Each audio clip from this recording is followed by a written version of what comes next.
Welcome back, everybody, to another episode of the Weekly DLC. I'm one of your hosts, Krosh, joined always by my co-hosts, Daniel Vargas. Yeehaw! And Dan Jang. Oh, yeah, yeah. Oh, yeah, yeah. If you're not familiar with what we do, we come to you every week from a room like this to a podcasting service like the one you're listening to right now on Mondays. And we talk about fun things like comics, video games, books, movies, and everything in between. Gosh, if only you could find us on various podcasting services like Google Play, iTunes, Spotify. There's so many choices. Insert the more you know. Yeah, and we have some fun. We hope you have fun with us. And let's just jump into it. We're here with episode 104. 2 years. Dropping it like it's hot. 2 years. Congratulations, guys. We made it. We made it. How do you guys feel 2 years later? I think this is a fantastic place to stop the podcast. I'm so glad it's finally over. Thanks for joining us. Where can people find you, Vargas? Just to let you on know, the podcast. I listened to our very first episode. And it sounds It sounds bad, fantastic. but I remember what you guys said. Or it refreshed me. Your goals of the podcast. Do you probably remember because you listened to it recently? Yeah.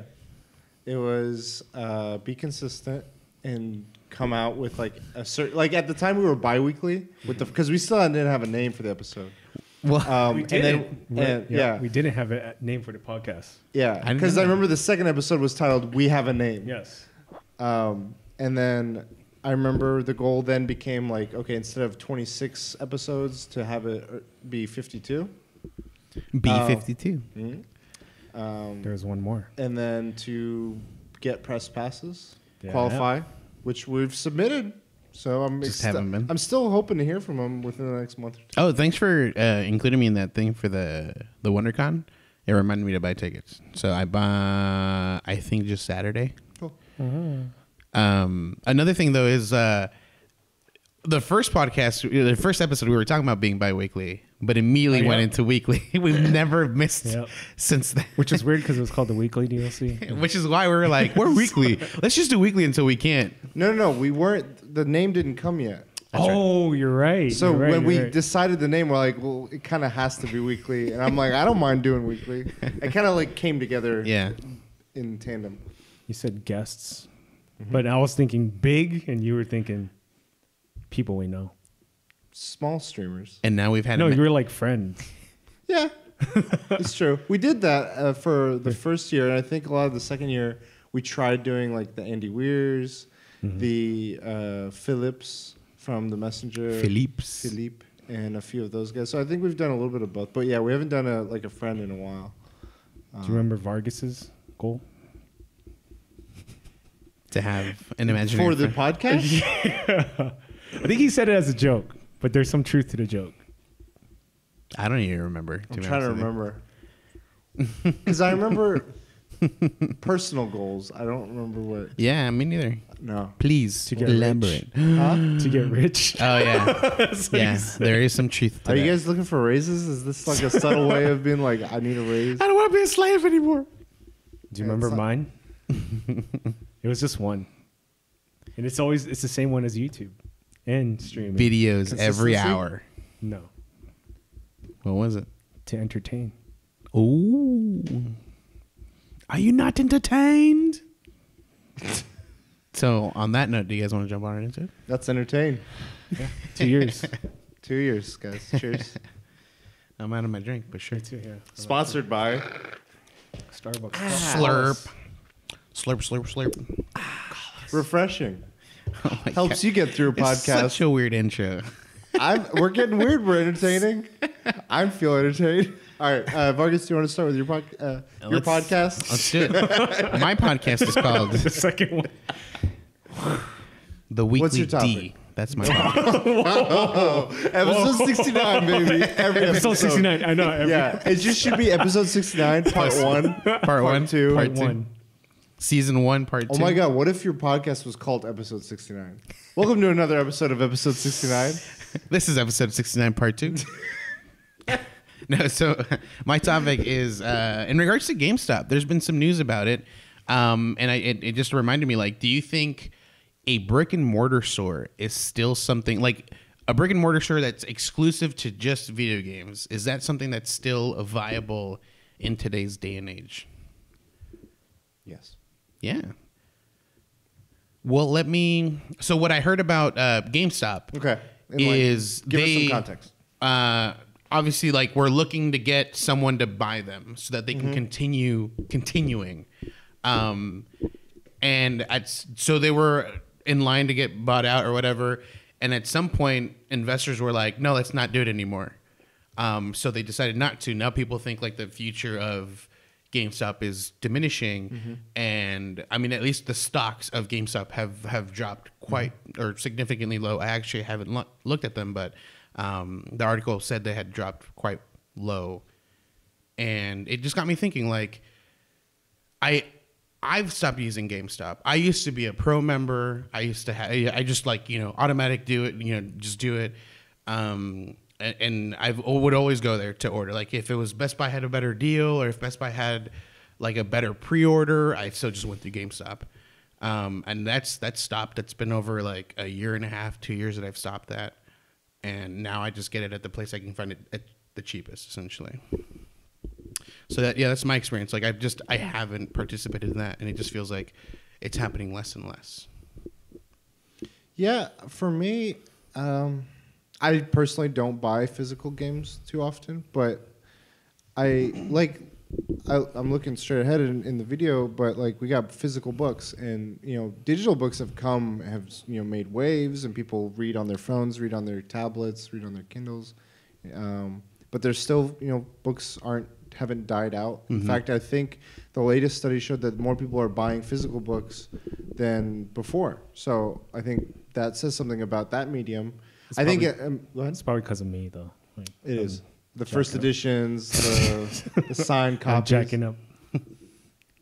And I think there's something that is like, it comes with where you're getting, like when you go to the last bookstore or when you go to the, I forget the name of it. What's the bookstore in Portland? Powell's. Oh yeah. Like when you go to like these established, like really cool, like it's an experience. It's a fucking workout. That's what that is. It requires a map. Dude, but like it's a fucking mansion. I love that these places have become like beacons of a community, and libraries are another big, cool place for a lot, like more than just books, but for several other things. And I think that keeps it circulating. I don't feel like there's much of those things for gaming stores. Right. I feel like a gaming store, the first thing I think of when I go to like a GameStop is how many times I have to tell the employee I'm just browsing, because they're just trying to like, okay, and it's not their fault. It's like they're being pressured to do X number of things and to push certain things. But it just drives me nuts how many times I have to be like, just leave me alone. I'll come to you when I have a question. I'm antisocial, bro. Just let me. Not even that. Just like I'm as soon as I walk in, I'm just ads. It feels like it's ads, and I'm like, okay, be a cool place. I'll come to you if I have a question or if there's a recommendation. And I think that vibe is part of why. And like the other side of it is parents coming in with like 8 kids trying to like. Right. My kid wants the latest like Xbone or the Nintendo or whatever, like this or that, and it's like this anger and this back and forth because all this stuff, and it's just like a mesh of just not fun. Right. And so I think that deters people. But I mean, like with that, I would argue that like the reason this is happening is because their sales are diminishing, and they're asking their employees to push, try to be helpful, try to lure a customer into the game that he's looking for, essentially, or something similar. I think there's, Jane, what do you think? I want to let you get a voice in here. I think they're oversaturated.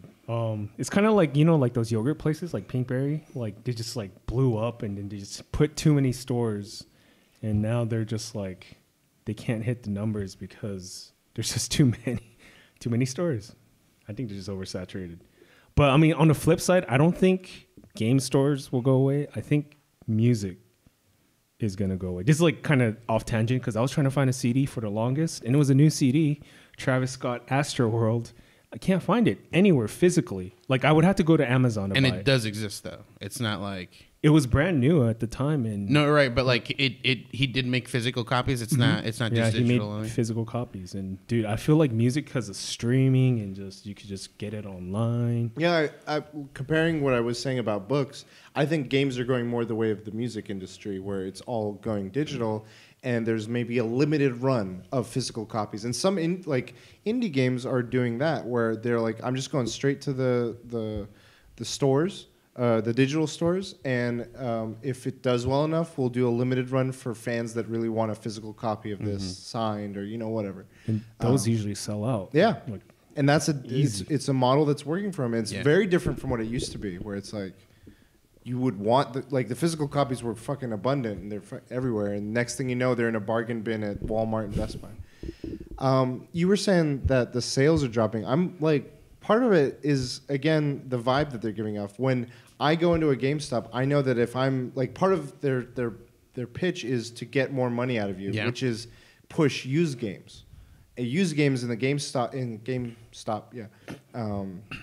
store is a big way they make profits because they don't need to give a percentage of that to the publishers. Or anything. It's just 100%. But the way they push it so hard is. You sell a game that you bought new for $60, they give you like $10 or $15, and they sell it for $40, for $55, and I'm like, are you fucking kidding me? Like I feel ripped off, and I'm like, why would I want to support that? And then I feel like it's become such a joke that many people don't want to support that as much anymore. I agree with you. Yeah, I think that might be, and that hurts the selling. It's like, okay, well, if you're gonna do that to me, then I'm not gonna bring my business here. Those I'll are go to like a Target or Amazon those are huge things that people joke about. Like, there's like a meme where it shows like a guy driving by and he's like, "This is me looking at someone robbing a GameStop and being like, good because they only gave me like $2 for my 3 games or whatever." Like jokingly, because people are just frustrated. They're like, I don't feel like I'm being respected at this place. Like stuff like that.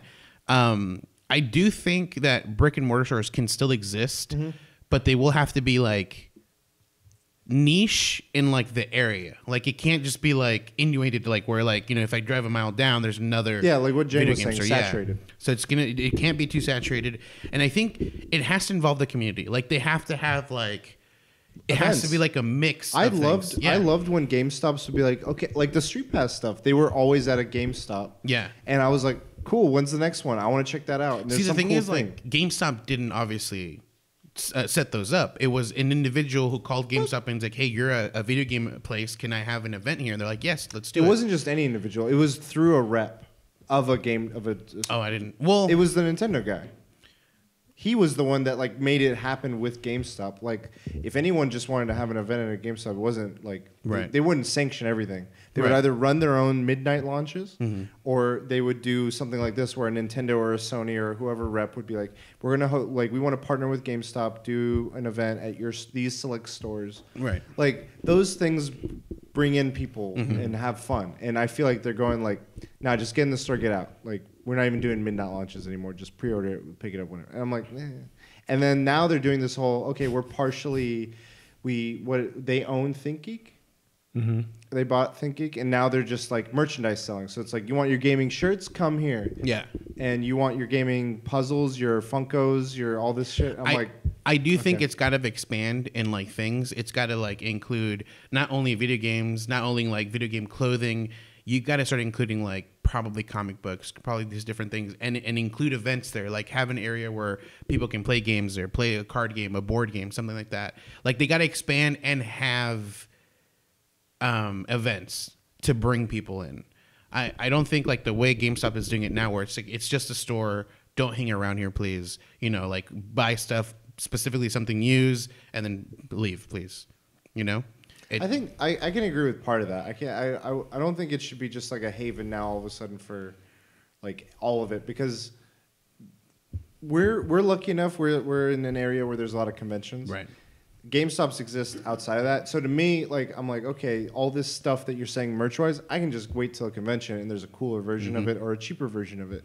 I think in a lot of like the Midwest or in more rural areas and other parts in the North and South, you don't see as many of those, so these places are like the only places you can get cool, like a Thanos glove or a cool mug and stuff. So I think that I agree with you there. Like maybe cater it towards your region or something. But I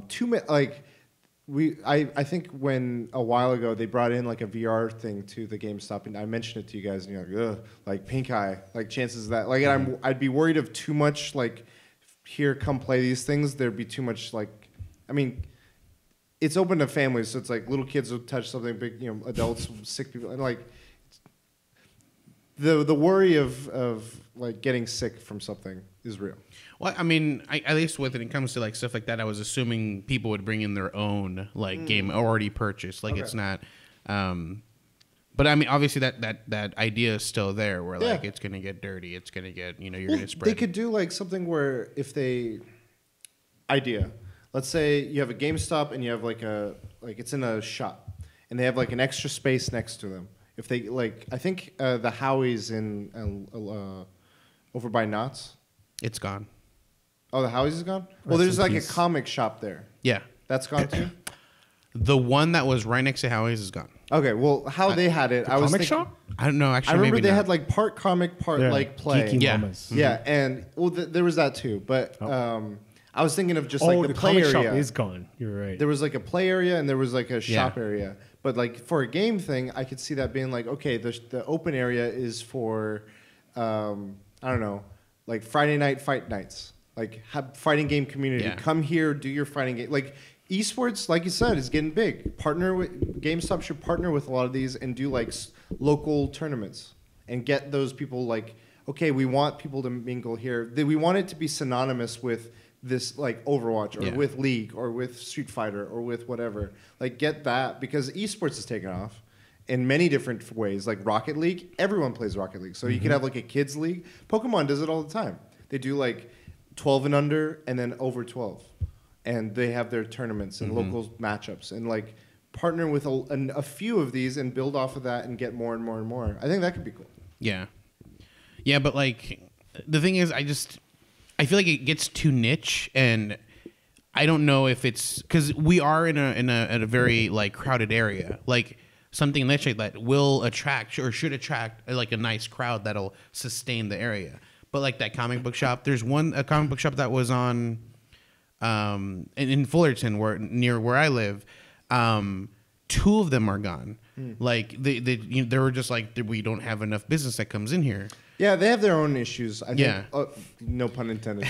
But I mean, like, if you want to go to the comic shop, comic thing, I've been listening to several like comics sellers and owners of shops, and the thing is, like, if you want to get like a variant issue, you need to order 50 copies of a certain thing, and if the demand isn't there for that, then you're not going to get it. And you can't, if you can't sell it, you're stuck with these. You're going to be stuck with 45 of them because only 5 sold. So there's a lot of problems and challenges with comic shops that are unique to them that I don't think like video games might have. But video games have their own challenges, like you said. Yeah. So I just think that the best chance would be like a mom and pop shop that has events to bring people in, and they have to expand to not just video games, to kind of like allow a variety of people that like usually have the same mindset, like people that love board games, people that love comic books, people that love video games. It's just like just a wide variety of things that allow it. Well, there's a shop, you mentioned it, and you didn't like the layout. I don't think they're selling games as much as they could, Lost Levels. So now they do like a pay-to-play kind of like scenario. It's like an arcade. Yeah, pretty much. Because I feel like they're not making money selling games. They got a ton. Like every time I follow their social media, they keep like, oh, we just got these rare things in. And that's like a niche thing. But yeah, I think what keeps the door rolling is, hey, I'm drunk in downtown area. Let me play some arcade games. Yeah, or definitely. Vice versa. I think that's a good thing. Like it's making it synonymous. Cool. Yeah. I think a couple of different unique. I feel like Vargas, yours is more broad. Like just go bring everyone in from all different things.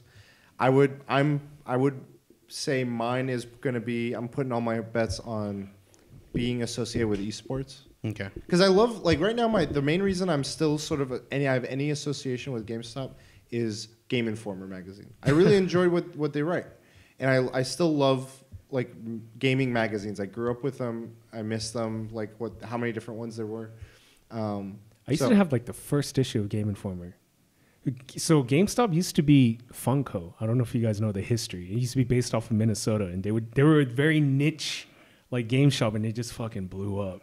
And they were like, "Why don't you buy some Game Informer issues?" I was like, "Yeah, sure." And you got the first couple issues, which I don't know where they're at. Right? I had to clean out a lot of my old stuff, and a lot of it was old, like Electronic Gaming Monthly, Nintendo Powers. I tossed a lot of them. You need the demo discs. I have those. I have the demo discs. And play them and stream them. Battlefield 1942, Jedi Outcast, not Knack. There's another game that was with a K. I forget. But yeah, I have but like I looked at them, and it was, when I was throwing them away, it was so trippy being like, World of Warcraft 3? Or no, Warcraft 3 Reign of Chaos. What the fuck is this? And then like many years later, World of Warcraft MMO, is this going to pan out for Blizzard? And then like I had my Wizard magazines, and it's like, we're casting Spider-Man by Sam Raimi. Who do we think should be in it? I was like, Wizard man. was so good. Like Daredevil versus Batman, who would win? You're just like, all of those were so good. And then the Electronic Gaming, one of the most inspirational articles I read, wasn't even like the best, and I still have it. This is one of the issues I kept, was about LAN parties, and this one, the author's experience going to a local LAN party, making a few friends, playing a games, and then leaving for the weekend. I was like, I want to do a LAN party. I want to be in a LAN party. Anyway, magazines associated with the game shop, that was a big push for me. So associating something with the game shop that's already cool could be a good comic books. No, but so you essentially you would want like the store to have kind of like competition or like colleges are doing it. Like I know like UCI and a few other UCs that are like Long Beach do competitive nights where it's like bring local fighting games, get your sticks, and just play, whatever the fighting game of the month is or whatever. And they do it every Tuesday night. Yeah. And I'm like, get that. Like, bring those kids into your game store. Put money in it. Yeah. So, there. My thoughts. Nice. Who's next? Next topic? Do you want to do you or me, Jay? Oh, I want to do both of you. Oh, yeah. Episode 69. Pound The Weekly D. That should be like year 3. The Weekly D. Just like a big old, like, with like a lips. 333. It should be like the red lipstick. Oh, in the shape of a D. Oh, my gosh. On the D. All right. So who is it? Sure. So Bill Maher? Maher. He I didn't see his first initial rant, but the first one? Yeah, this is he doubled down on his rant. So he basically Double D. went on his show and he trashed I gotta rewind it. So there was a segment back in the day where Bill Maher and Kevin Smith was on, and Bill Maher said something to Kevin Smith, and Kevin Smith's a very friendly dude. Kevin Smith had this, he just turned gangster. Like, he had this look, man, I want to fucking slap you, dude. He said something about making fun of nerd culture. This is way back in the day. So it's an old one. Yeah. Okay. So now back to the rant. He doubled down saying that comic books are not literature, or they're not considered high literature, and he trashed adults that liked nerdy, geeky stuff that are supposed to be for kids. Yeah, like action figures or comic books. Video games, comic books. But he was mainly trashing comic books. But what's your thought on his rant? You want to go? Adult stuff. I think he's being very narrow-minded. Obviously, like I would say that there are people that take it too far, and they're trying to like never grow and never expand on things like they want, the way it is. But I mean, people live through life and they try to find enjoyment through it, and some people find enjoyment by collecting something that obviously they grew up with. It's like something they're like, this is something that I've always enjoyed. I don't want to lose this. Let me collect my comic books, even though, I have a full-time job. I've got a kid. Like, this is something I want to do. Same thing with action figures. I personally don't collect things just because I don't do a good job of like displaying it or storing it. I tend to just like kind of pile it up somewhere, and it's just like I'm not going to do anything with it. So I don't generally try to buy anything that requires collecting because I'm not gonna do anything with it. The only thing I guess I do technically collect are books. Like I do buy books. I've got a bookshelf, and that's about it. And obviously, like they're not like the high end books that like have like deep meaning to it. It's just like Ready Player One, something like that. Like it has to do with the geek culture that I enjoy. But I think just saying something like that where adults shouldn't do this, it's indulgence, and I think it's fine. I think it's narrow-minded to say that you've got to grow up and lose this because you become bored, you become monotonous, and it's not a way to live. I think he's got an audience, and his show has. There's an expectation out of his show to say controversial things in a controversial way, and I think he's just pandering to that in a lot of ways. He's like, this is what I do. I say hot takes, and I piss people off, like you said, the Kevin Smith thing, and I'm like, I see, like you see that on sort of shit on Twitter a lot, or on social media, or just on the internet, or anywhere in general. And I think the worst thing to do that is to give it attention, and like all that is like it just needs fuel to keep the fire stoked. And I'm like, okay, I'm just moving on with my life. You're wasting my time. Because I feel like you said, it's just to cut out like saying so many people like you're if you want to say it that bluntly and that broadly, that you're generalizing such a large group of people that it doesn't capture, I think, the majority of them. I think you have some extremes that are vocal that might be like, okay, you are not adulting in the right ways. Like you're missing out on your responsibilities, your sacrifice. Like I understand that, but you don't have to sacrifice the things you enjoy and you love or you're passionate about in order to do those things. You can do both. There are plenty of people in the world that can do many different things and have time for their hobbies or their passions or their whatever. So yeah, I think it's really dumb and just I don't like his show. Like I used to he had a movie called Religulous. And I really enjoyed that movie. I thought it was very informative, and I thought he was coming across very calm and thoughtful in that. And he came across with the intent of saying, "Hey, there's multiple perspectives to anything." Yeah. And this rant, like I watched the full thing, and I've seen this show that he does, and he's very much just like, "I have an opinion. Fuck you for your opinion," and I'm just like, "All right, whatever, bye." Not interested. Thank you. Next. Yeah. So that's my whatever. What do you think? Like he wants to get a rise. I don't like people who, like you said, like put absolutes, like all this, like putting, just judging a whole group, all like generalizations. Devil's advocate, I do believe that there are some people that can't control their passions. I guess it could go for with sports or whatever it whatever, is. Yeah. Whatever they're like. So I do see his take on it. I don't know, dude. Like he needs to read because people were responding Watchmen and he's not Sandman. The fact that he's said as much as he has, I feel like he's just shut his brain off to a whole sect of things. Well, again, his show I think is based off of controversy. Like he says something in absolute and extreme, and I've done that before, and at least for me it's a joking manner. Like I'll talk to a friend and they're like, someone can't do this. I'm like, no one can do. I make an extreme statement jokingly, and obviously that's not fact. Like there are people that can do something, or there is a majority of people that can do something. And that's something that he does. He does those absolutes to get a spark out of people, I do have to say, though, that I don't think that this is coming something from him that he believes. He does think that this is something just because he's doubling down.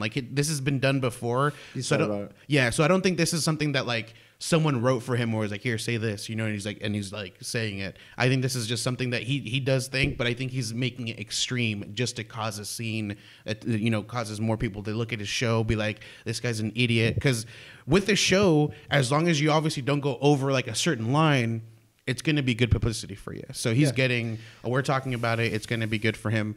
And I'm okay with that. I understand where he's coming from. I know that he's just doing it for the likes and he doesn't, but my opinion is that's a closed-minded opinion, very narrow-minded opinion. I'm trying to think of other things that could possibly be a reason or thing. And two things come to mind. One is, I think it's a generational thing maybe, because it's like, okay, when he grew up, he was like, these sorts of things weren't blown up or sensationalized the way the media and the way just people, like, I'm not just saying the media, just everyone elevates everything to be like the most grandiose thing, more so than what it used to be. Because like probably in their time, it was like, okay, Jaws, Terminator, all these things, they were big deals, but it wasn't like, okay, this is what people live and die by. Yeah. Like the idea of waiting in line for movies was a rare and few apart thing. Now it's like, for a while, I mean, before streaming, there was like every movie people were waiting in line. Every movie people are wearing cosplay. Everything, like all these fictional. And I think if I were to dissect maybe what any good out of what he was trying to say is that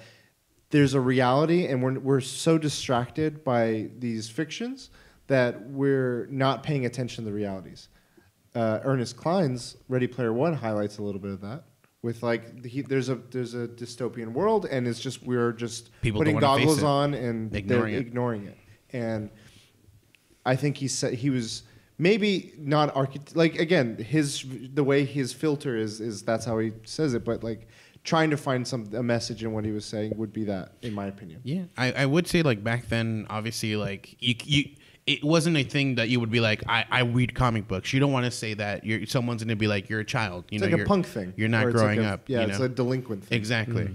But now I think this is all it has to do with social media. Like someone posts up a thing you like, everyone likes it, and you're like, hey, this guy likes what I like. Let's talk about it. And now people are less and less afraid to speak of what they like. Like there's adult cartoons now. There's adults that are cartoons that are catered to adults. Yeah. And I've watched those. There's like Rick and Morty. There's South Park. South Park, which was like an older one, but I was just trying to come up with the new ones. There's Aqua Teen, Adult Swim. Yeah, pretty much.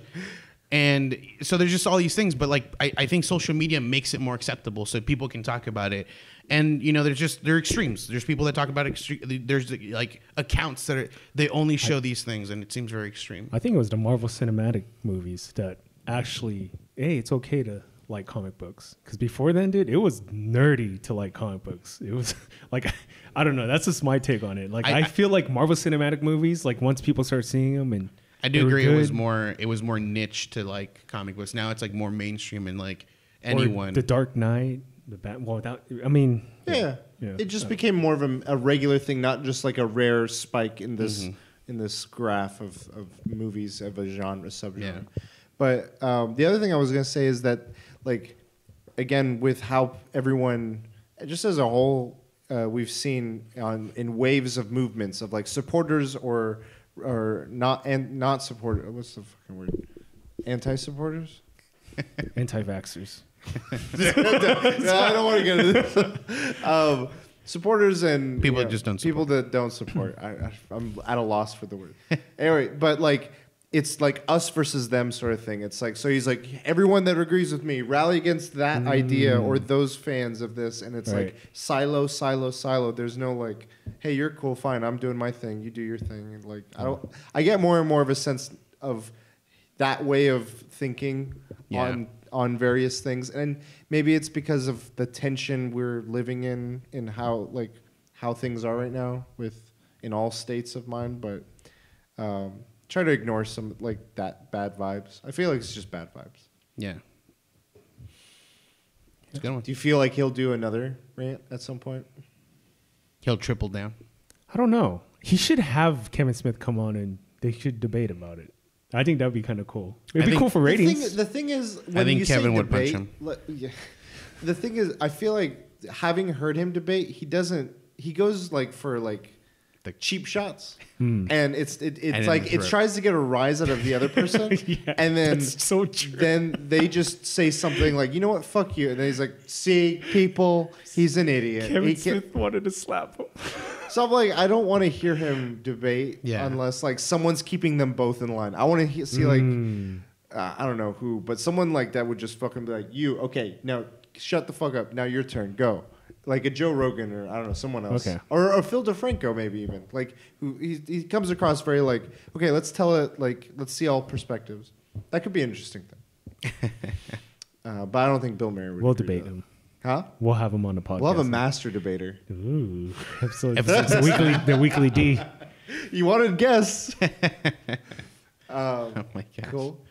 Next topic? Yeah, let's do it. Okay, so this will kind of bleed into what my free time was this week. But I saw 2 movies this weekend.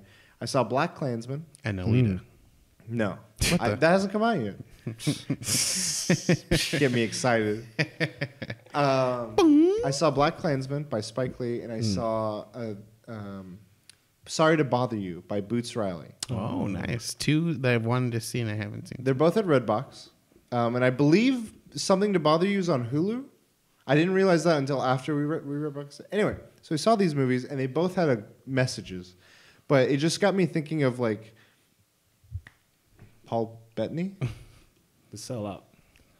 It's probably the same message. No. Well, they both had very distinct messages that were different. Black Klansman was set in the 1970s, I believe, and it follows a black cop who goes undercover and pretends to be a white person trying to join the KKK in the film. Mm-hmm. And then Adam Driver, who's a white man, it portrays a cop who plays the real person who goes in, and he's like, he's the physical character of which these 2 people are portraying in the movie. And the trailer, I'll get into this later, but like it has a more serious tone than I originally thought. So anyway, there was a message of like that stuff being what it was in the 70s and correlating it to how that's still prevalent in today's culture with a lot of recent events that have happened, in different parts of America. Okay, so that was that message. And then Sorry to Bother You blew my mind. Like I went into it thinking it's going to be a weird artsy thing, and then I came out of it like, fuck, like it looks that's like a satire. Like, it was a satire of like income class and corporate culture and how that can shape and change you for better or for worse. Are you quitting your job? Is that what you're telling me? No. I'm a corporate slave. You know that. Monkey. And then there was a lot of message about like where, income class is and where racial classes are and where different cultures get blended or meshed or people get stripped of their cultures as a means of survival and just capitalism in America. And I was like, holy fuck, it was a lot to process. And at the time of the movie, I was like, I get like maybe I get that it's trying to tell me something like here and there. And there was one thing I grabbed, but there was like 5 other things I'm like, I'm going to have to watch a YouTube to like explain. And Katie and I watched it, and we watched this YouTube after that kind of dissected a lot of the symbolisms in the movie. I was like, they really like said even more. It was like Nier Automata, where it was like there's more to it than like you can like than what you see. Yeah, it requires maybe multiple viewings. Yeah. But really well done, and it was a first-time director, and it really shook me in like how I was viewing certain things in the way things work. And I wanted to, going back to my prompt, I wanted to talk about like or discuss what do you guys think is like the power of fiction to you in like various things in like books and games and movies. Like what is an instance in which like it's really impacted you and like shook how you see things maybe. Even it could be. It doesn't have to be like how everything works, but just like something you believed in, or you like saw a certain way, and then you saw a movie or read a book or something, and you're like, "Whoa!" Like that. I don't know. So, reading your topic, I took it completely different. That's why I gave examples. I thought I was know. It could be broad. I'm going to give examples because that's where I want to go. And now that I have to think back on something that shook me, it's tough because you watch. I know for sure it would be a movie that would have been like, holy crap, like you get out of this movie and you just watch people that have like you feel would go through this experience. You're like, that guy's not the same, man. He's just not the same. I can't think of what movie would have shook me like that. I feel like Think just about it. I know you got some. Reading books or watching works of fiction, you feel like empathy, like especially when bad stuff happens to like characters you like. Or characters that don't deserve it. But I mentioned this before. There's one piece of fiction that actually changed my viewpoint in life, The Wire. I was dead set against you should never snitch. I've mentioned this in the podcast before. There's an episode in The Wire that happens to Omar, one of the characters, and he decides, you know what? He's going to snitch. And the shit that happens to him, I looked at it and I was like, damn, if I was in his position and my enemy did that to me, I would do any means possible to destroy him. Like, and so he was okay. Like, because street code, you never snitch. He was like, damn, this guy did me wrong so bad. I'm going to fucking kill his goons and I'm going to snitch on you. That changed my perspective on snitching. Snitches get stitches. So yeah, The Wire changed my, like, it's okay. If you get wronged real bad, dude, you would do anything. I think there's a point. Yeah. I think one for me that I can think of, and it's not, if you were to look at this piece of fiction, it is nothing big. Like, I don't think many people got something out of it. To me, it had such a lasting impression for the weirdest reason. The movie Yes Man with Jim Carrey, Zooey Deschanel, and several others. Essentially, he goes to this thing. He's always been like, I don't want to do this. I'm going to stay at home. I don't want to do that. I want to go out with friends. He has friends, but they're like, dude, come out. He's nothing. He just doesn't want to do anything. He's just like a hermit. And he gets convinced to go to this seminar of like, it's like, say yes. And he's like, the fuck is whatever.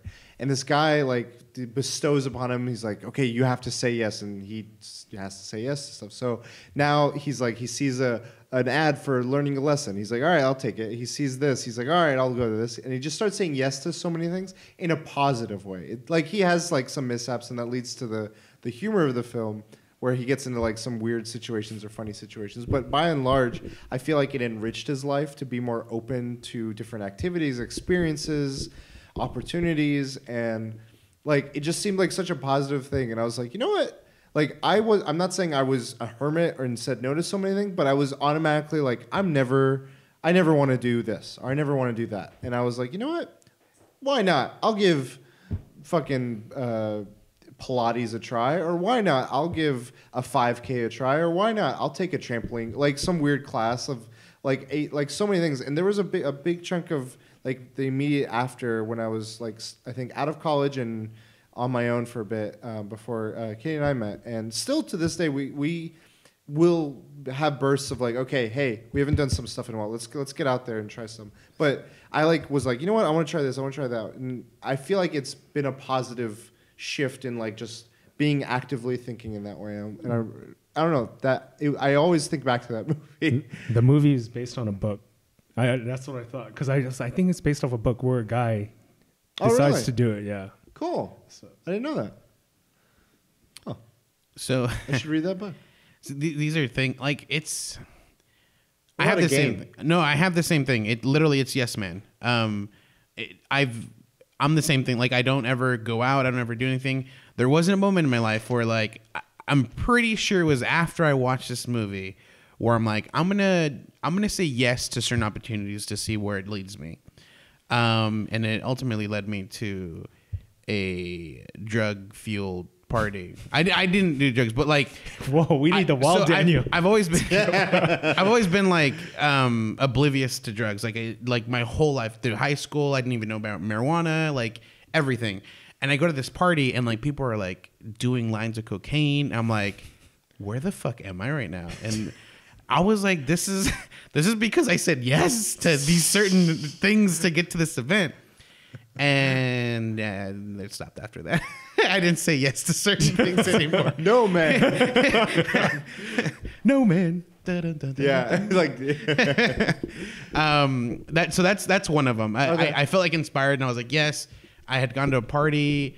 Someone asked me to dance. I said yes. Oh, cool. The DJ was like, "Hey, dude, you're really a lively spirit." He's like, "Can I invite you to places I go to so you can promote me?" I'm like, "Yes." He's like, he took my number.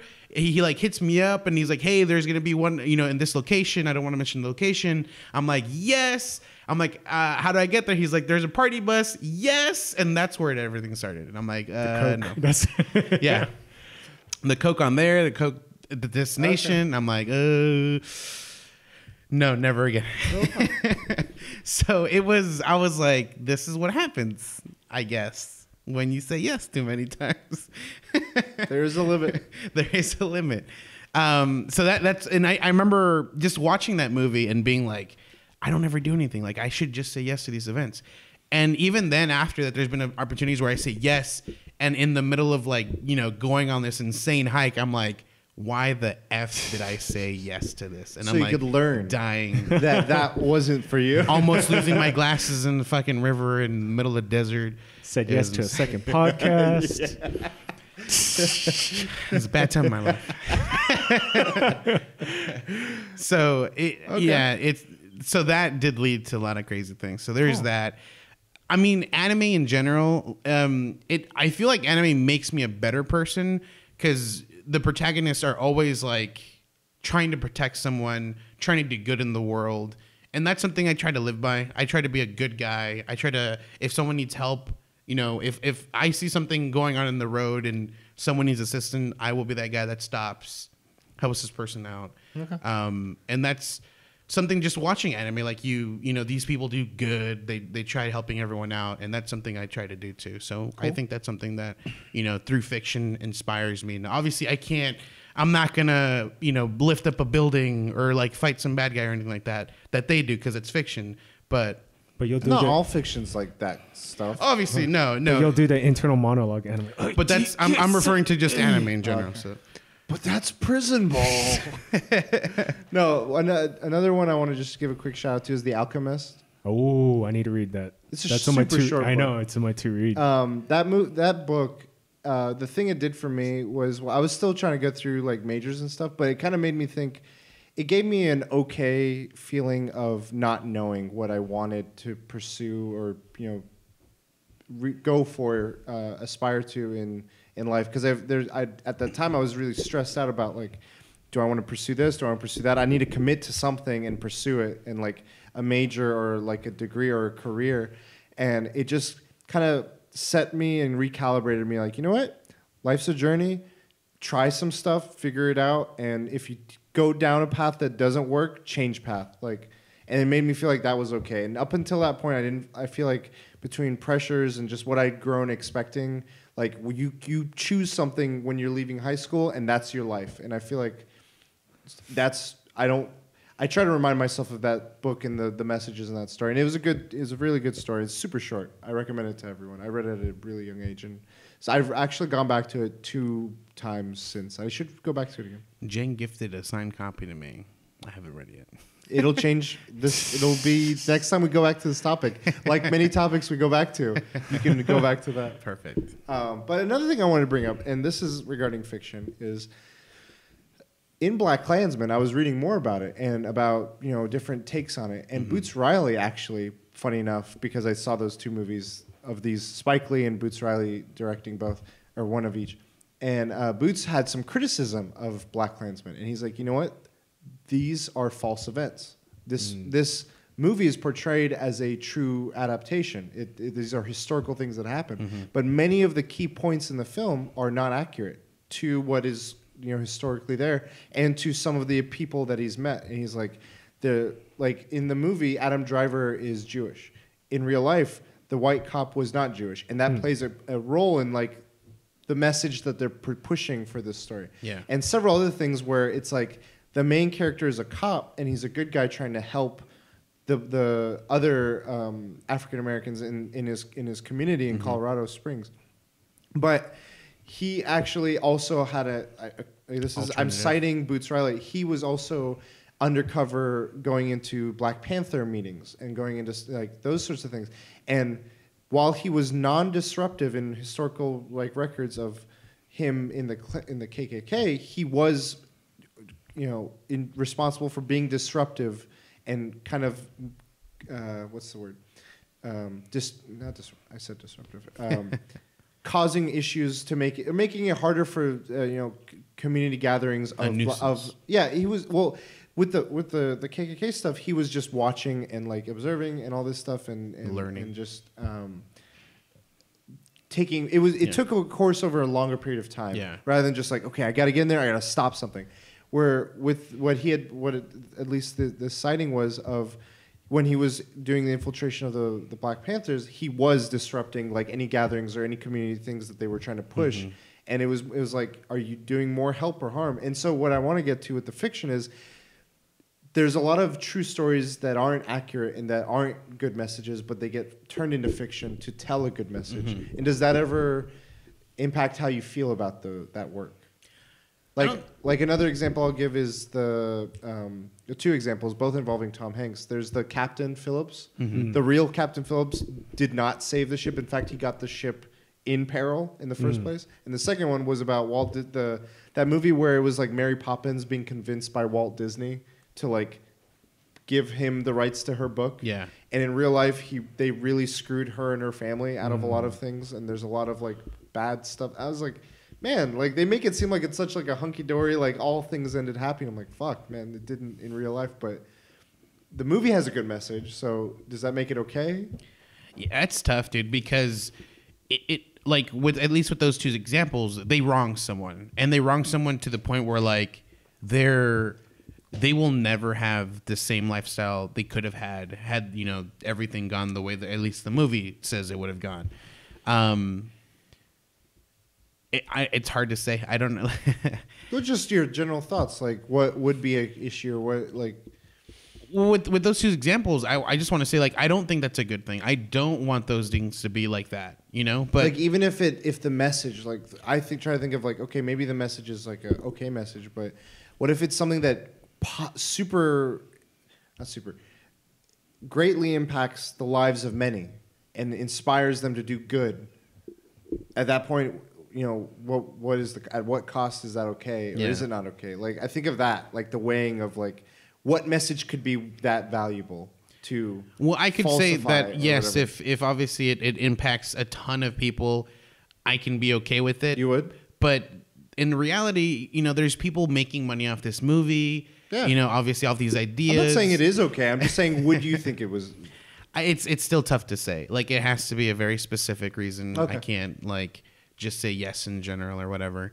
But the thing is, I think a lot of fiction is based in truth. Like there's obviously something that they based it off of, like a certain point in time or certain things of events, and it's exaggerated. Or someone saw a kung fu movie and they like those fighting scenes, so they make a whole anime called Dragon Ball Z around it. Like it's. I don't get what truth's that. I mean, I just think like certain fiction is based on a very small fraction of truth that happened in the world, and it's exaggerated, and so it's exaggerated to a point where it makes a nice message to the world. What I'm saying is, based on a truth is one thing, but if it's taking a truth and twisting it, mm-hmm. Like it's saying this. It said one thing, but we're saying it's saying something else, right? And trying to portray this, and now people, anytime they see this or whatever this is, I'm just using an abstract, they think of the message that is shared versus what it really was. Yeah, I don't know. Like it just made me think of like, is that like what? How do I process this? I don't know. Like I thought the message of the film was interesting, but like when I was brought to the attention of the truth of some of the facts, I'm like, I don't know how I feel about this now. What is my new message of like, I don't know. Part of me became like, okay, what do I think of like police and authority, in society and of that time and present, because they played an integral part in the events of that movie at that time, and then compared to how they're portrayed in the present day with like events that have happened with riots and with how they push certain people, and like the message changed for me. Mm-hmm. Like it became a different positive message in some ways, or informative message, I should say. And I'm like, truth can hurt and it can be harsh, but like, is it worth changing? Like, at what cost to give another? I don't know. Right. What do you have to say, Jay? It's not okay, I think. But I feel like those movies that are like based on actual events, they're never correct. They're never telling the truth. They're Hollywoodized. Yeah. If that's the thing is, like, so I'm saying is like events like that, if it has an exaggeration, I'm okay with it. Mm-hmm. But if it has a twist to where like, they bullied this person into giving rights, but the movie portrays like, I'll do anything you can just to give me these rights, and like the lady's like, yeah, sure, and then everyone's happy, everyone's rich. But that's not the case, like that's where I feel like he's trying to, kind of tell me. I don't know. When I hear based on actual events, it should be 100% accurate, and it shouldn't be embellished or like. What do you think of stuff like okay, I'll give an example.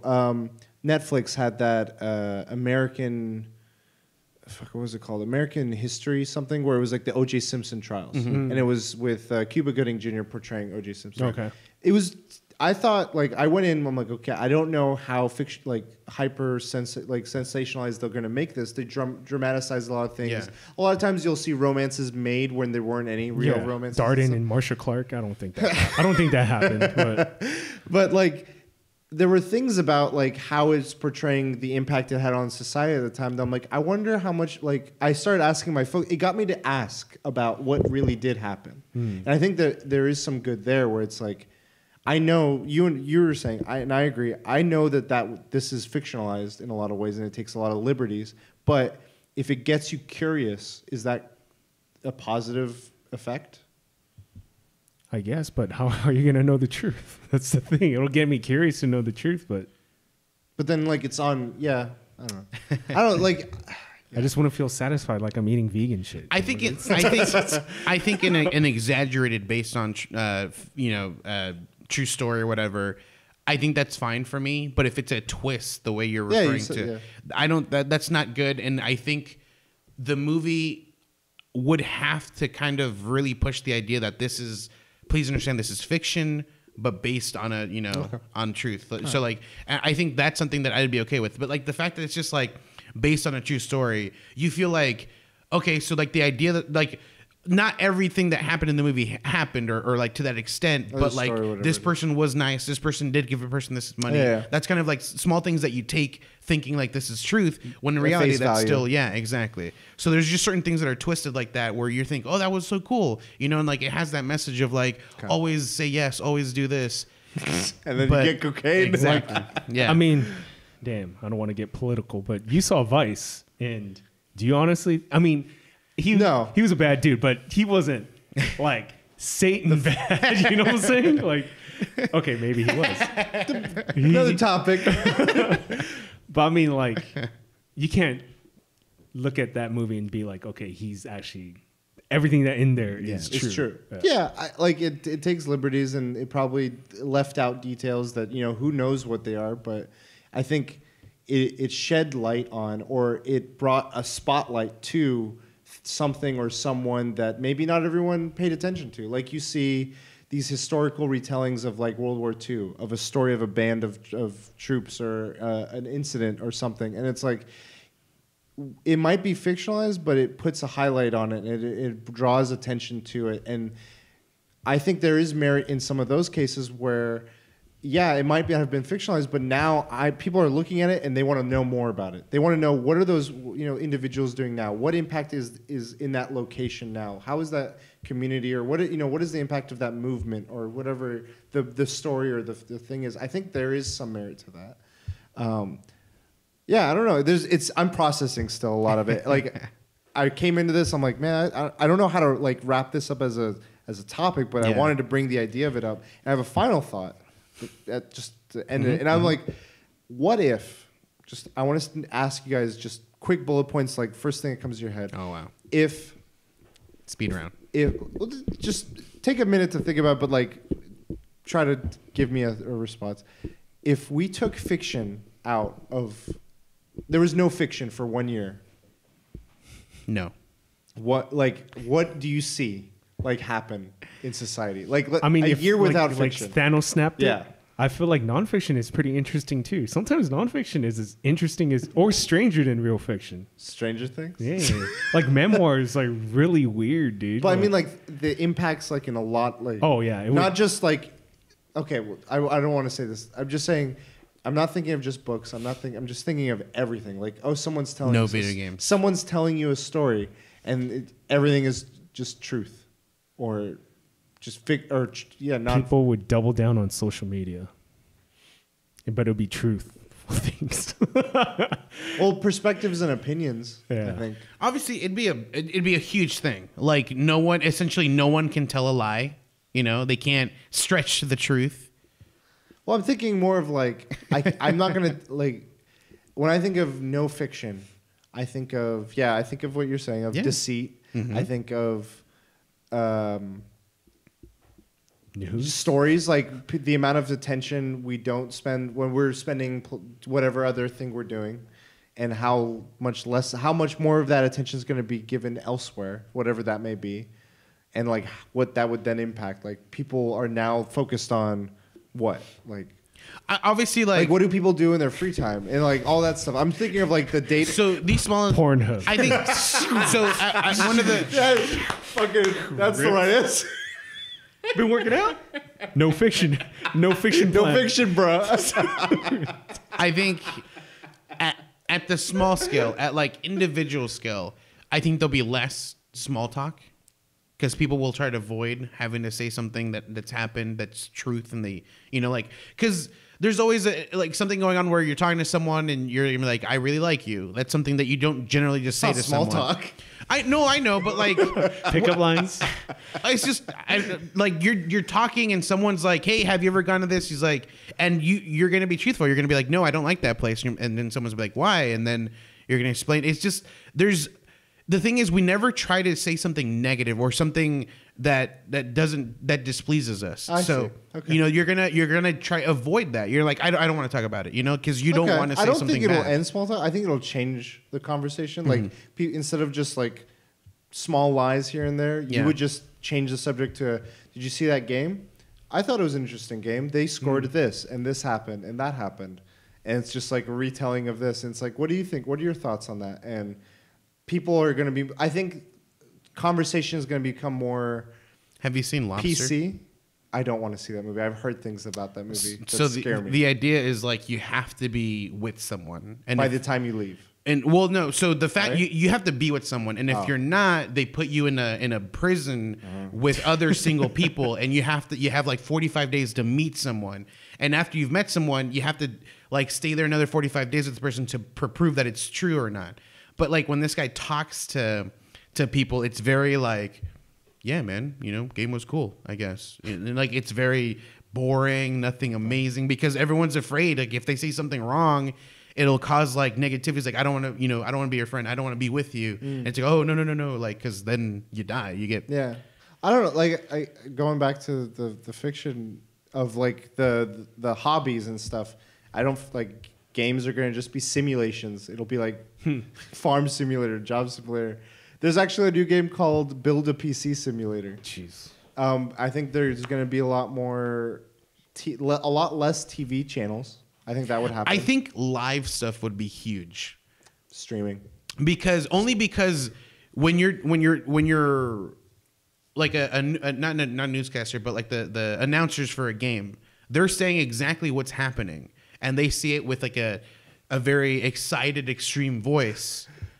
So that's true. It's truth. So if you're talking to someone, you don't want to do small talk because someone's going to say something negative because they don't like something. They're gonna go to that where someone's like, yeah, he's running the ball to the end of the game and stuff like that. Okay. So they're gonna be like, that's what I want to watch because that guy's being very excited. And then anything live because you're narrating what's happening on the screen.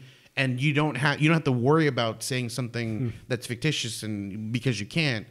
And it's just, I think that's something that's gonna like be more viewed. I can see that. Yeah. Interesting. I don't know. Fiction, man. It's powerful stuff. That's just I wish I would have understood the topic and I could have like done a little Could research. have texted me and be like, "What do you mean, bro?" I know. Because I thought I understood what you said, and then when you said it, it was like that's not what I took from that. So now I got to change what I thought. Fiction, bro. Hit or miss. I bet they never miss, huh? Best you never kiss ya. All right, guys. That's our topics. Let's go into what have you guys been up to this week? Nothing truly amazing. Been playing World of Warcraft. Oh, yeah? Okay. And I finally got a mount that can walk on water. Jesus. Even though there's mounts that can fly. Walk on water, bro. My goodness. Oh yeah. It's cool because like when you're leveling another character, there's a certain point where you can start flying. So anything under that, I can use that mount to just run around everything. I don't have to worry about water. Okay. Normally, like the mounts go and they're swimming, and it takes like 10 more hours to get through an area. So that was cool. I played a little bit of Destiny over the weekend, and I got the Whisper, which is the sniper new rifle. Enemies for the Walking Heavy Dead. Sniper. So Whisper. I didn't know why it did so much damage, and I didn't know that the ability is like it does. If you do precision damage, it's amplified. Essentially, the damage is amplified. So and then if you land a precision on the last shot, you have a chance of refilling your whole thing from nothing. Oh wow! Okay, it's not even taking from reserves. Yeah. It's like making up ammo. So this gun is fucking. So that's why I didn't know. Like I thought you were just insanely high light level, which is why you were doing so much damage. bro. But the weapon extends that, Nonfiction. like, if you do a precision hit or like Beefs a critical hit, yeah, it just beefs it up even more, amplifies it even more. Cool. So that's cool. I haven't used it yet, so. And then I watched something. Oh no, I watched like half of Mortal Engines. Oh, how was it? So. Which half? The first half. Okay.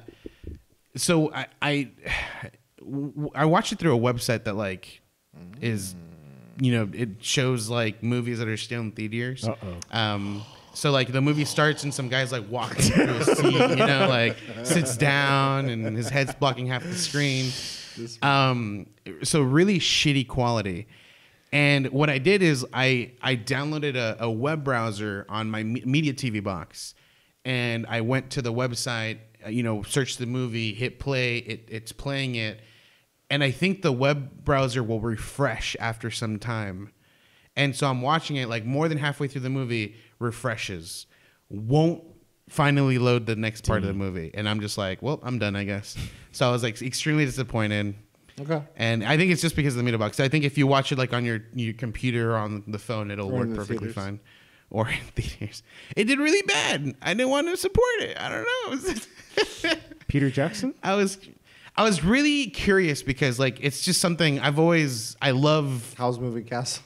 That's what it looked like to me. I love like mechanics or like mechanical Steampunk? things. Yeah, steampunk. Well, not necessarily steampunk, just like robotic, mechanical. And so the fact that these towns were like on moving platforms, I was like, this is so cool. It's bad. Jang, what have you been up to? Avoiding Mr. Chungus, Mr. X, Resident Evil 2.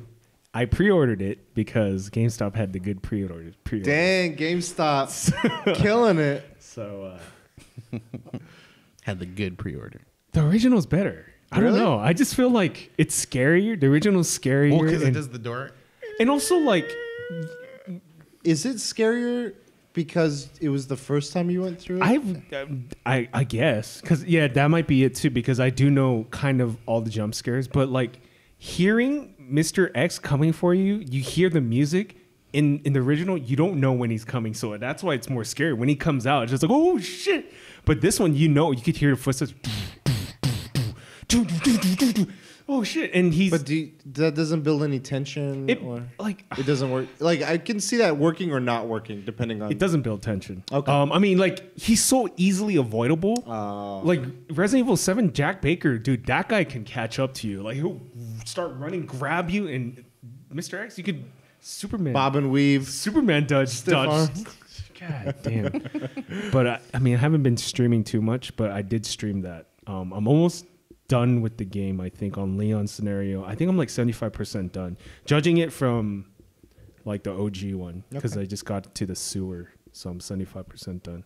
Alligator. I know, I'm at the alligator boss, actually. And Have I you don't know seen how to him? beat him. I don't know how, yeah, I seen him. I died, and I was like, Does wait he a look sec. pretty good in the like He's the huge. graphics? Huge. Is he zombified? Yes. Cool. Would you recommend the game? Yes. Especially if you never played it. It's a good experience. It's cool. At $39.99 though, right? No. Pay full price. Actually, it is a short game. The thing Yeah. I've heard, one of my friends beat he's like, oh yeah, I beat it in one night. I was like, what? It's possible. And he's like, I'm already on. But then he's like, oh, I'm on my second run. I'm like, oh, maybe I didn't realize the point of the game is to do the different runs and in different orders. Well, because you play as Leon, and then you play as Claire. And You then get those Leon two again, side B. And then there's Claire ways B. to unlock certain characters, and there's like a Mr. Tofu or something. That's on the original. That's in the Yeah, original. and he's like, it's in it. And He's like, a block oh, of tofu. shit. Yeah. I plan on for the vegan final. Ooh. Oh yeah. I'm gonna try to platinum it, but yeah, I went vegan, kind of. Did you? Did you? Kind of, dude. Fiction. What happened? 6 out of 7 days. So one of my New Year's resolutions was to eat a lot healthier, and I was like, today's this week. This is the week, and boy, oh boy, it's one of the hardest things. I think just saying vegan, but the fact that you don't eat just vegan exclusively. All right, fine, 95%. But I know. So to me, vegan it could be taken as multiple things. It could be taken as a lifestyle and a philosophy, or it can be taken as a But I style feel of like diet. you would Like, have if to I'm say it a different way. So I would say I'm on a vegan diet, but I'm not vegan. You know, like I can't just be like I'm vegan. You're like, okay, you're not gonna eat meat anymore. No, I still eat meat on Sundays only. You know, Can I say 95% vegan? yeah. I mean, 90% vegan. we'll see what our viewers say, but I think there'll be some comments about this one. Or, yeah. The second day was the worst. That's when you give them the Bill Maher style vegan rant. Listen, vegans, you guys need to grow up. You guys need to eat some meat. But the thing is, like, if it gets really bad, I will cheat. Like, Have you noticed any positive impact? I just feel You just hungry. eat more. I feel hungry. You're like Kirby. But I finished The Hobbit. Oh, cool. Oh shit. I've only watched Desolation of Smaug, and Smaug does not look like anything in the book. Smaug wears armor in the book. He does not wear armor in the movie. Isn't Smaug the dragon? Yeah. Benedict. Cumberbatch. I don't think the movies did a good job. But I don't blame Peter Jackson as much as I blame how much time they gave him and his production crew, because they had a lot of time preparing for Lord of the Rings. They did not have that same time for all three of these movies. And it shouldn't have been 3 movies. So, yeah. And started Invisible Monsters by Chuck Palahniuk. Oh, I'm going to try to finish it because I'm going to meet him again. Dude, out of all the authors, I've met him the most. He's man. like, yay! Almost like Are you Grant gonna Morrison. interview? I don't know, you man. son of a bitch. The got way his signing is, like, it's very hard to interview. And when you start talking to him, he's like, oh wait, he can't do 2 things at once. Gotcha, So he can only But I mean, put in one question. you guys are friends now. We Can't are. you get some like time on the side? Yeah. Not signing? We're gonna have him on a podcast. Hey, an author of Choke? Oh my god! So you know what the premise of Choke is? I've seen the movie. No. Okay, so and then I watched a movie, Into the Spider-Verse. Phil Lord. Actually, Christopher Miller didn't write it. It was only Phil Lord, but Christopher Miller produced it. So How those good was two that guys they do magic, dude. How good was that shit? It was good. They can do no wrong, except Guardians of the Galaxy Volume 3. Yet to be seen. Will you enjoy the movie? Yeah. Cool. That reminds me. Did you hear about Suicide Squad? All the Warner Brothers news? Yeah. So they're like, people were saying like it could work because they're having James Gunn reboot Suicide Squad, and they're like saying Suicide Squad is like just a band of like 6 dudes. Like it could easily Not be just dudes. People, villains. I want him to do Justice League Disposable Dark. specifically. Dark could be interesting. I think Guillermo del Toro was better fit for that, but that fell through. But I agree. Like, there's a lot of what the vibe that they gave Guardians of the Galaxy films is the vibe that many of the best Suicide Squad runs felt like to me in the comics. Or he could have done, what was the one with Catman? That Secret Six. He could have That's done my that. Suicide He could have done Squad. that. I He know could have they're done that. different, but I want him to treat this like Secret Six. That was the best comic run of like DC. I need to read it. I just hear good things about it. I think I have the volumes. I can lend you the physical copies if you meet me at a GameStop. No, he needs digital. But yeah, dude, Into the Spider-Verse. They do this thing. Oh god. They do this thing. I call it the Ghostbusters effect, where they mention don't cross the streams, and then that's what solves the problem for Spider-Verse. It was that sweep, and then he grabs him, and I was like, oh, they brought it back. And also the hand touch. They did multiple callbacks to shit. Like, hey, what did he say? I don't know what was it. Yeah. Kingpin, but it was good.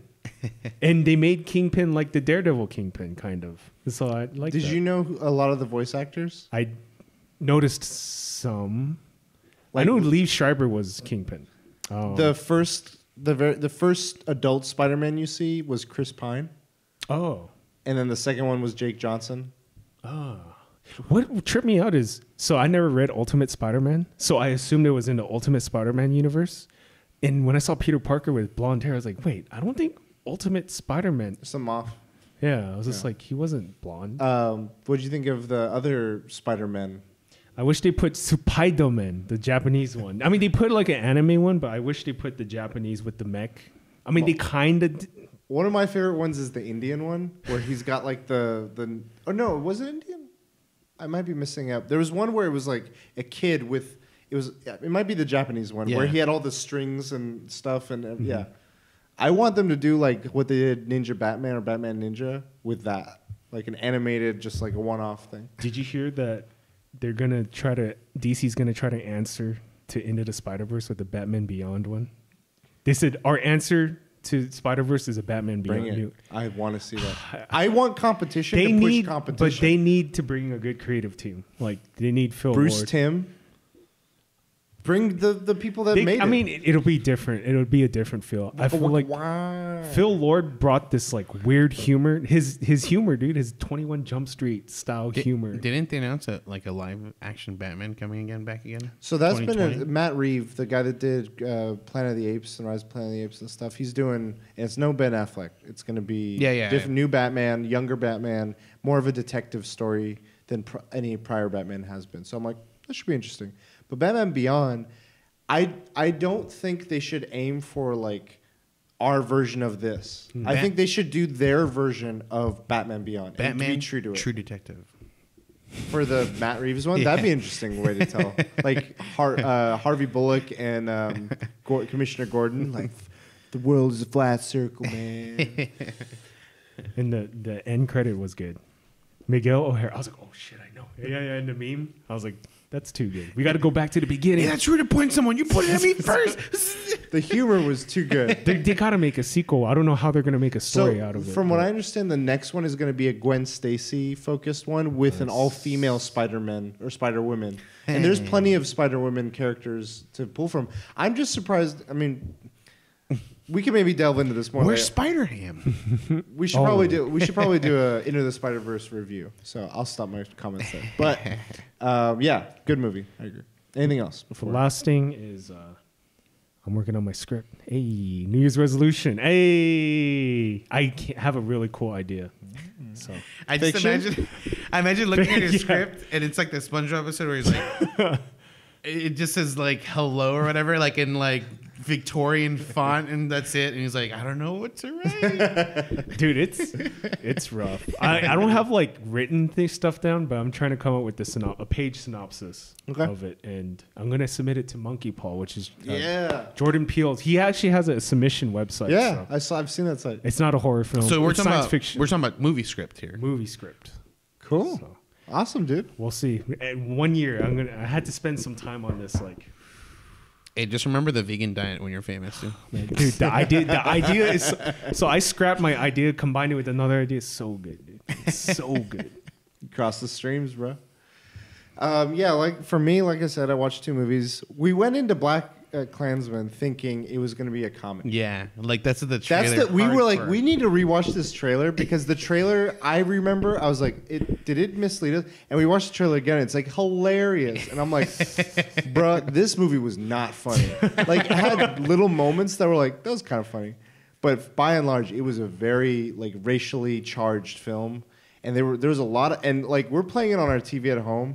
And they're saying a lot of the N-word really loudly. And I'm like, our neighbors are going to feel like, I need to turn this down. Is this the first Spike Lee movie you've seen? No, I've seen other movies. I've seen many of his other movies. I knew that's what he normally does. But they weren't like billed like the way their trailers were not billed as comedies or hilarious things. I haven't seen the movie, but I heard the ending, like the part where he's talking to the guy at the very end, and he says a phrase differently.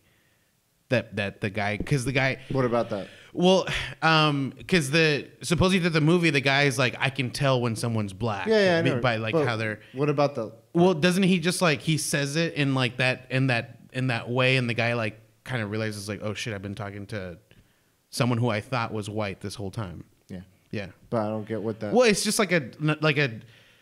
Or are you trying to say that was the funny part? Well, I'm not no. confused. Just like throughout the whole movie, this guy's like thinking one way, and at the very end, it's like you've been tricked. Like, I guess that's just how I read into it. That how it was. I guess it doesn't seem like that when you watch the whole movie. It just doesn't. It's not like a quick twist like that. Yeah. Okay.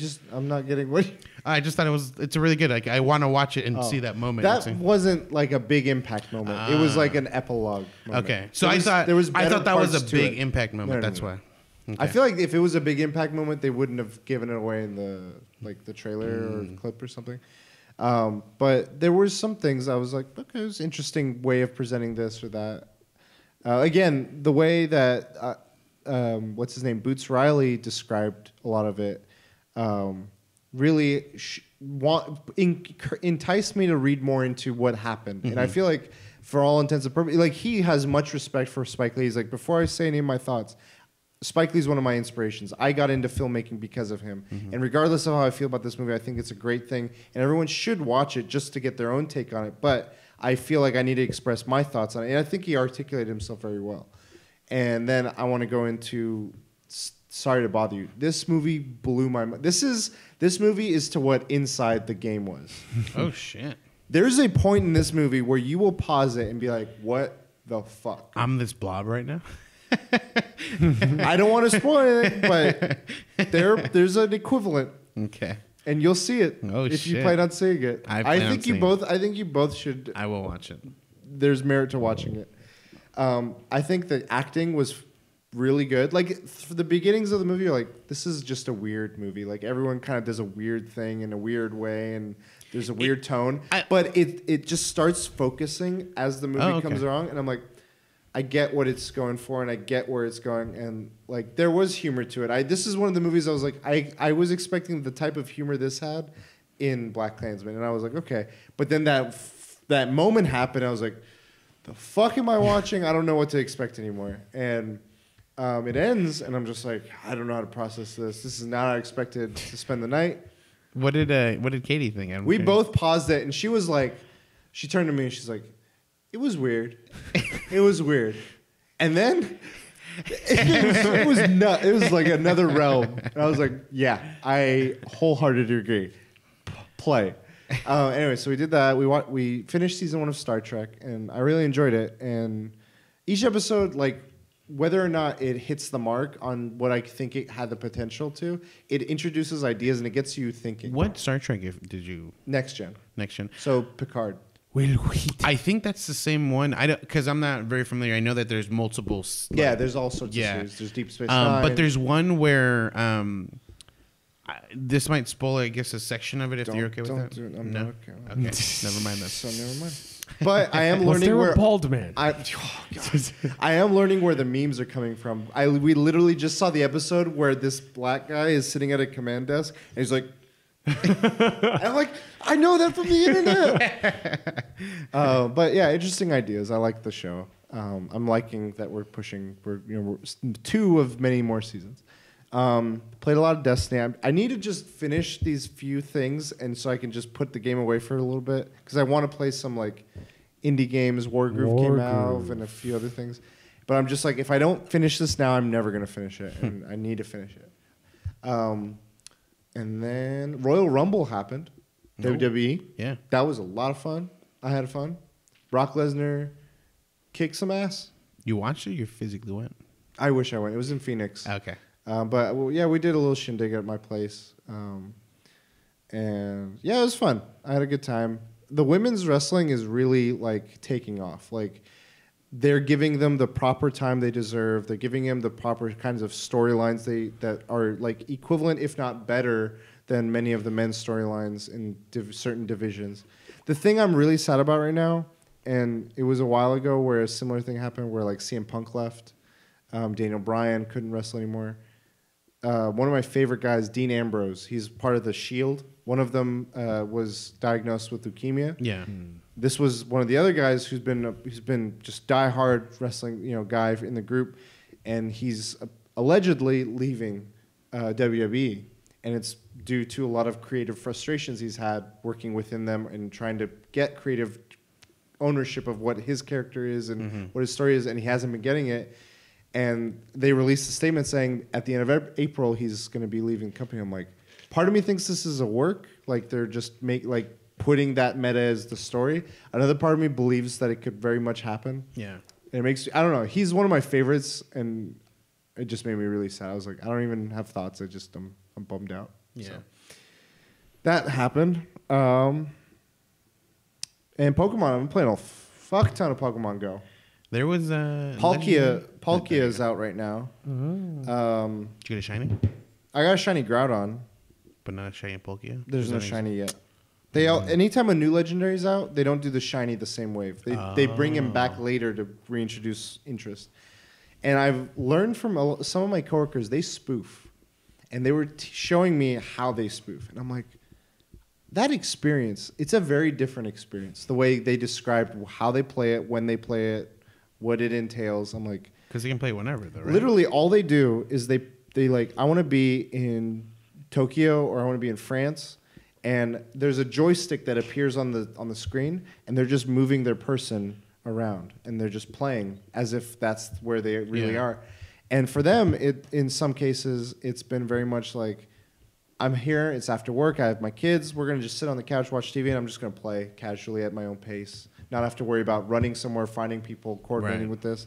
And I see merit to it, but I don't want to discredit the experiences of like, oh, wait, you go out, you meet people, you play with people that you've met out, you make a day of it where you're walking around. And I feel like that experience is just as interesting and sincere and genuine. It's just interesting because I feel like they get that sort of activity gets shunned on a lot. Yeah. And it might be a future topic. I want to talk about maybe cheating in a game and the merits to and against it. I have a question about the spoofing. Yeah. Can they spoof to a raid where people are physically there and actually join in that raid? Yeah. Oh, shit. I'd be scared to get banned, dude. That's why I wouldn't do it. Yeah. I'm like, when they were telling me that, they were like, yeah, if you freak out, don't worry. Just use like a way they go about it is they make a account they don't give a shit about. They do that stuff. And now that there's all these other things you can do where you can trade and all this stuff, they just do it like, oh, you guys want this Pokemon from India? Got it. Trade it. Got it. Personally, it seems like I would do it just to get like the exclusivity, like the exclusive Pokemon from those regions, and then immediately just stop, just to. Yeah, I don't know. Like I'm trying to understand various merits to it. Yeah. I could see that being one of them, but I look down on that. Yeah, that's like well, this is another topic. Yeah. Like Bloodborne, like you had to beat the game 3 times from beginning to end to get all 3 trophies. People save scum it. And I was like, I can't. Time is precious. I gotta save scum. People on my chat, nah, dude, that's so dishonest. And I was like, you know what? You're fucking right. And wasted many hours playing Bloodborne. I don't know, but like I get. Okay, this is a whole nother thing. I have many not negative thoughts, not pro thoughts, just observations about the pros and cons of it. But yeah, we can get into it. But it's just something I learned about a lot this week. So I just wanted to say that a little bit. Scummies. Wow. Gummies. Anyway, guys, where can people find you? They can find me at the Fulio365 on Instagram and in the Fulio everywhere else. Oh, before I leave, one of my viewers said, "What's up to both of you guys?" What's up? What's your viewers? Avicii. Tag. VC? Hey, Avicii. AKA the Fortnite God. Fortnite God, we pray to you. And he's gonna surpass my subscriber count on YouTube. Dang. He's at 1,000. You inspired him. Dude, he's good at Fortnite, though. But, okay, cool. At the Lost Bosses everywhere. Cool. And I'm at Kudro Prime. You can find us all at the Weekly DLC. And if you have any questions, you want to chime in on any of this, find us on our social medias or hit us up privately if you have any things you want to tell us at asktheweeklydlc@gmail.com. We're always listening. And until next time, Will. DLC. You later.